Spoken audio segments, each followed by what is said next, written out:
Ndabasuhuje nitwa Itangishaka Emmanuel. Reka nkubwire ko ibyo Frdc M23 na Twirwaneho bavuga ku ndege ya Gisivile yarasiwe iminembwe tugiye kubikugezaho mu kanya. Tega amatwi rero nguramenya ngo ni ibiki. Hanyuma byari bimeze gute ku itariki ya mbere Nyakanga 1962 no munsi rero abanyarwanda bari bongeye kugarura ikizere. Umunsi rero wahaye abanyarwanda ikizere nyuma kikaraza amasindi kikaza kuvaho burundu.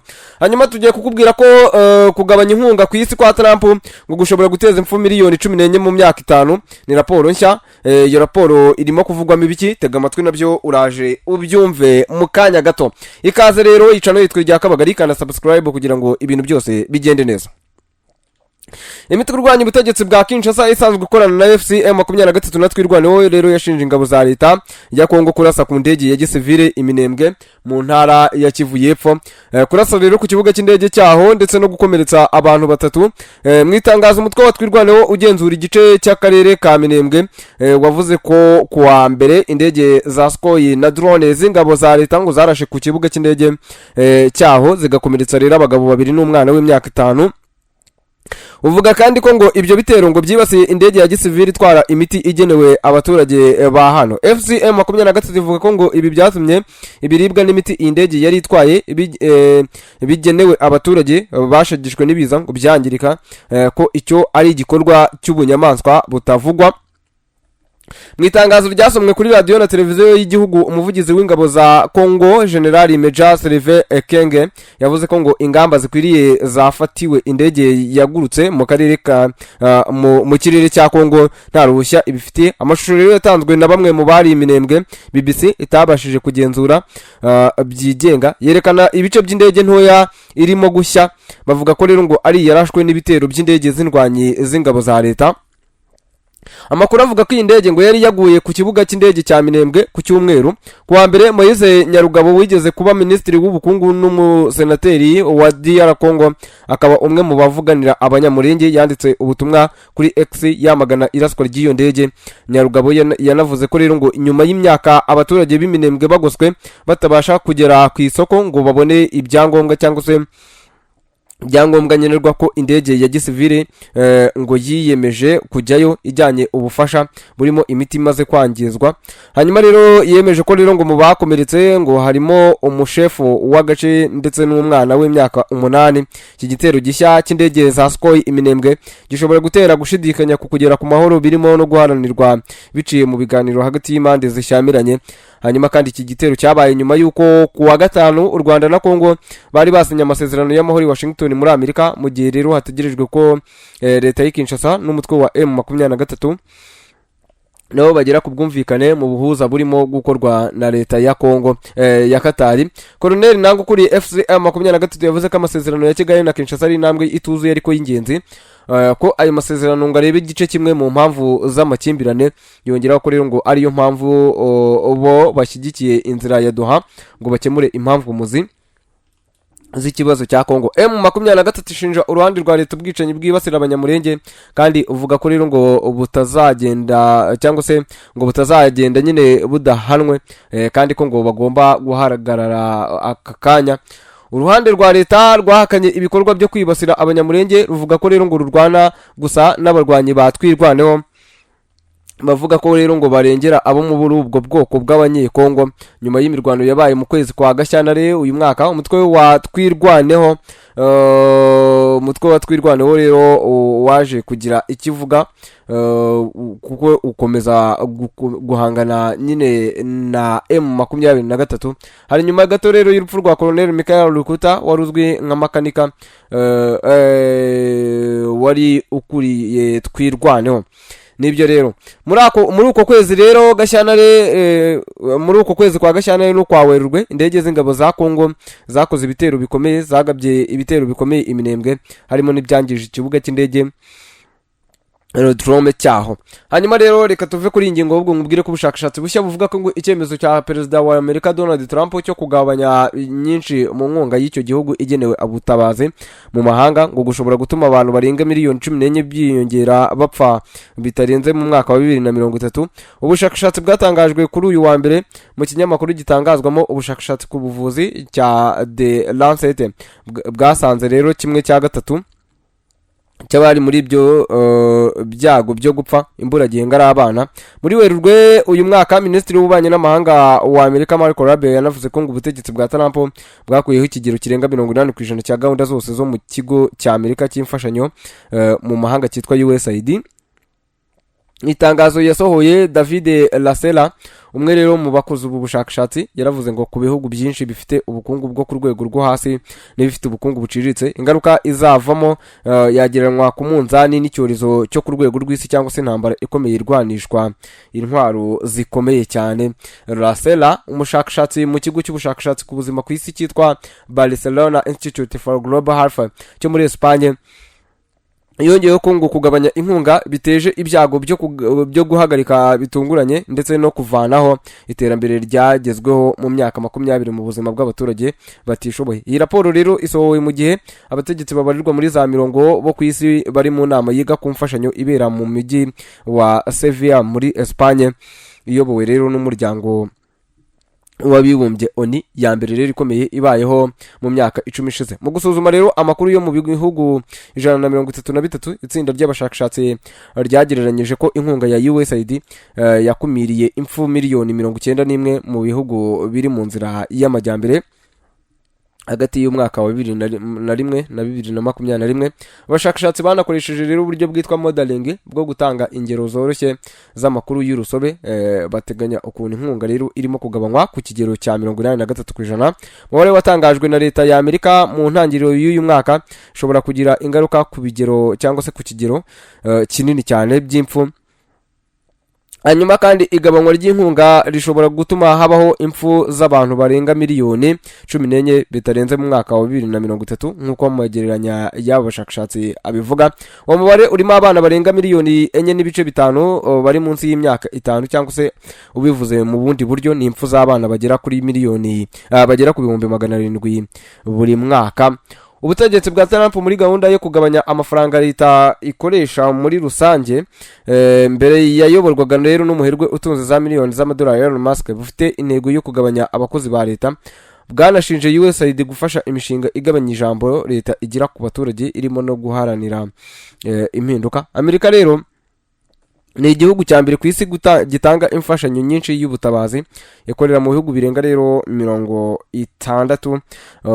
Hanyuma rero ahanini binyuze ku abantu bahawe akazi ka kontaro y'igihe runaka. Minisitiri Rubio avuga ko ngo hakiri gahunda zigera hafi ku 1000 zizakora zigakora neza kurushaho rero ziyobowe na Minisitiri y'Ububanyi n'Amahanga ibiganiriyemo n'inteko ishinga amategeko. Ariko abakozi bo muri ONU bavuga ko ngo ukuntu ibintu byifashe muri iki gihe ngahantu hakeneraga inkunga bitarimo kumera neza. Mu kwezi rero gushize umukozi wa ONU yabwiye BBC ko ngo abantu babarirwa mu bihumbi amagana ngo barimo kwicwa n'inzara gahoro gahoro mu nkambi z'impunzi muri Kenya, nyuma yaho rero kugabanya imfashanyo kwa Amerika kugabanyije ingano y'ifunguro ry'impunzi rikagera rero ku kigero cya mbere cyo hasi cyane kibayeho kugeza ubu. Ku bitaro bya Kakuma mu majyaruguru ashyira uburengerazuba bwa Kenya, BBC yabonye umwana watambukaga bigoranye ndetse wanagaragazaga ibimenyetso by'imirire mibi, birimo rero no kuba igice cy'uruhu rwe cyari kiriho iminkanyari ndetse n'uruhu rwe rurimo kuvuvuka. Ibyo byose ikibazo kirimo ni iki? Ikibazo kirimo ni inzara ikomeye cyane ikomeje gutera abangaba bagizwe ingaruka no guhagarara kw'izi nkunga. Hanyuma kandi tuva kuri ingingo twerekeza mu makuru ari kuvuga mu bijyanye no kwibohora cyangwa se no n'ubwigenge. Hari inkuru hano n'igitekerezo gitangira kivuga ngo ibyo twari twizeye si ibyo twabonye, nakugereranyiriza nk'umugore wabo twite yizeye ko ngo azabyara akana kazima hanyuma rero agakuramo inda ukabona ibintu wari wizeye sibyo bibaye. Ayo ni amagambo ya Mugesera Antoine, umwe mu bagize urubuga ngishwanama rw'inararibonye z'u Rwanda, mu kiganiro cyihariye n'ikinyamakuru Igihe, asobanura ko ngo ibyo abanyarwanda bari biteze nyuma y'uko igihugu kibonye ubwigenge ku wa mbere Nyakanga 1962 ngo atari byo babonye, ahubwo ngo ko ibintu byarushijeho kuba bibi kuruta uko babikekaga. Mugesera wari mu bitabiriye ibirori by'umunsi mukuru w'ubwigenge byabereye i Kigali mu 1962 yavuze ko ngo abaturage ngo bari bategerezanyije amatsiko umunsi w'ubwigenge ndetse na nyuma yawo, kuko rero ngo benshi bari bamaze kurambirwa ingoma y'Ababiligi, bumva ko nyuma y'ubwigenge byinshi ngo bizahinduka.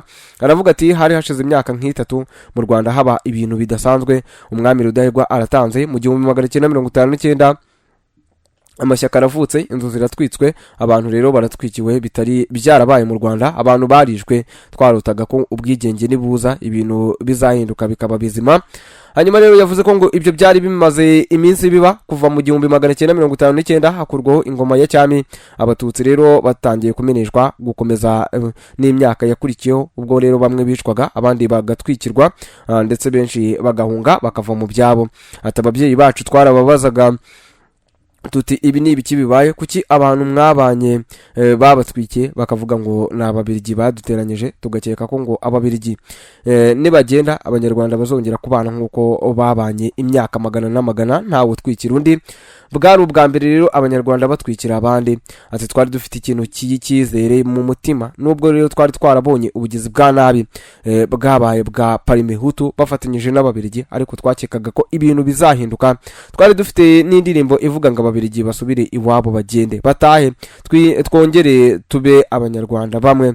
Hari muri twe ikintu cy'icyizere kigenda kiyoyoka buhoro buhoro. Mugesera yanavuze ko nyuma y'iminsi mike ubwigenge bubaye batangiye kongera kubona ibimenyetso ko ngo ibyo bari bizeye ngo bishobora kutazagerwaho, nyuma y'uko rero inyenzi ziteye abantu n'ubundi bakongera kwicwa bitwa ibyitso. Inyenzi bari abasore bari barambuwe uburenganzira mu gihugu, baragizwe impunzi, ndetse ubutegetsi bwariho butemera ko bagaruka mu gihugu, barwaniraga gusubirana uburenganzira bwabo mu gihugu.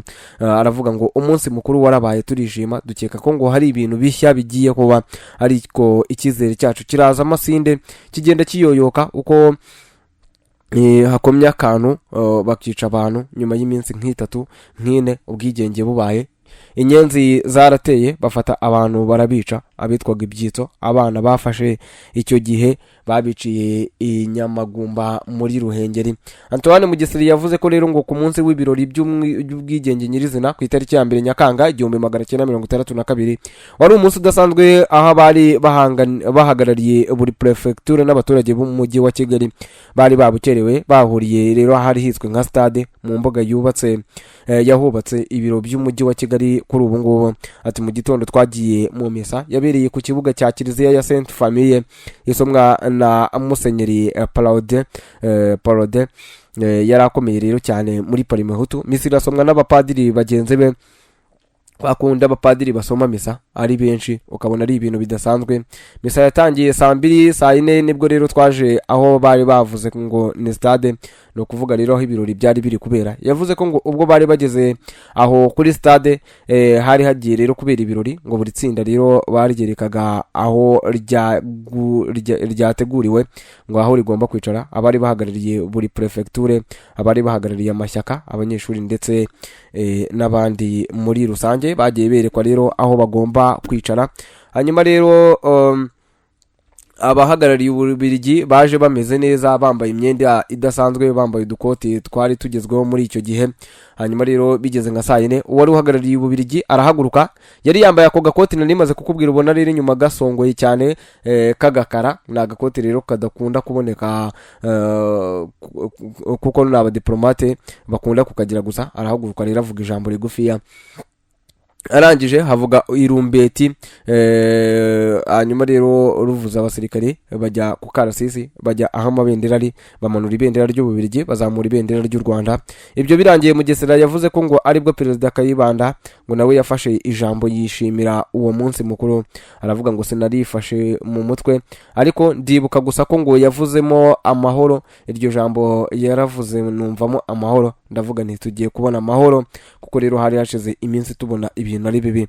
Nyuma ngo hakurikiyeho akarasisi k'abanyeshuri batambukaga bose bafite udupapuro turiho ibendera ry'igihugu.